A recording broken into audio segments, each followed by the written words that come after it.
Vous n'êtes pas sans le savoir, c'est une actualité qui est en train d'être brûlante depuis quelques jours à Saint-Louis, à savoir la volonté de Mansour Faye et du bureau municipal de Saint-Louis de rebaptiser l'avenue Général de Gaulle au nom de Macky Sall. Je rappelle que c'est prévu pour le samedi 30 septembre 2023 lors de la troisième session ordinaire donc, du conseil municipal. Alors, ce qui se passe aujourd'hui à Saint-Louis, c'est que depuis l'annonce justement donc, de cette nouvelle, et les conseillers municipaux et toute la société civile à Saint-Louis, les activistes, les populations d'une manière générale, sont en train de se mobiliser. Dire quoi? Que c'est une chose qui n'est pas une première. En 2020, déjà, donc Macky Sall,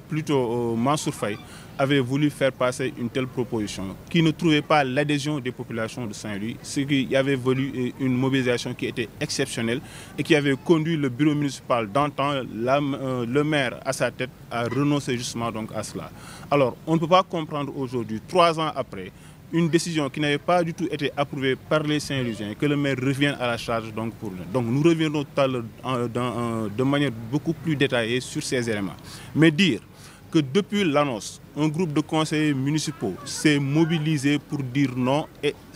est déterminé à porter le combat et voter contre. Donc pour le moment, nous sommes un groupe de 20 conseillers municipaux.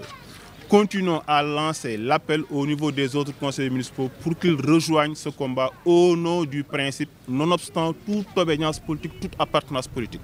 Il s'agit de quoi? Il s'agit d'une question qui a été déjà tranchée par les Saint-Louisiens, par le conseil municipal. Donc il n'est plus question aujourd'hui qu'on revienne là-dessus. Et c'est une incompréhension en fait à notre niveau. Pourquoi au jour d'aujourd'hui donc le maire revient en fait sur ça. Donc je m'en vais citer les conseillers municipaux signataires de cet appel qui a été distribué à la presse et qui est à la connaissance de tous les Saint-Louisiens. Je rappelle qu'au-delà de la commune de Saint-Louis, qu'au-delà de la ville, au niveau national, tous les ressortissants donc, de Saint-Louis sont en train de se mobiliser sur la question. Et au-delà même du Sénégal, la diaspora est mobilisée sur la question. li ñuy wax rek mooy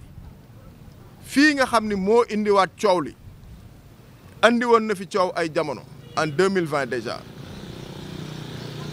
Saint-Louisiens yëpp mobilisé wu ñi nekk Ndar ñi nekk Sénégal ak ñi nekk à travers la diaspora ñëpp taxaw lànk ne loolu du fi am. ndey mbill gi ki nga xam ni moom la ñu bëggoon a tuddee mbedd moomu muy avenue Général de Gaulle muy le président Macky Sall moom mu ne far yàlla sax moom bëggatul léegi ñu demaat ba jamono bi ñu gisaat la même chose anam bin ko jaarale sax dafa ñaaw parce que dafa am commission boo xam ni moo war a lijjanti yooyu ca mairie ba commission boobu amul fenn fuñ fi waxtaane waat lu jëm ci avenue bi nga xam ni moom la ñu war a changer tuddee ko président Macky Sall kon ndegam bëggul te kenn waxtaanewu ko waruñu ci def forcing ne dañu koy jàlle mu neex mu naqadi moo tax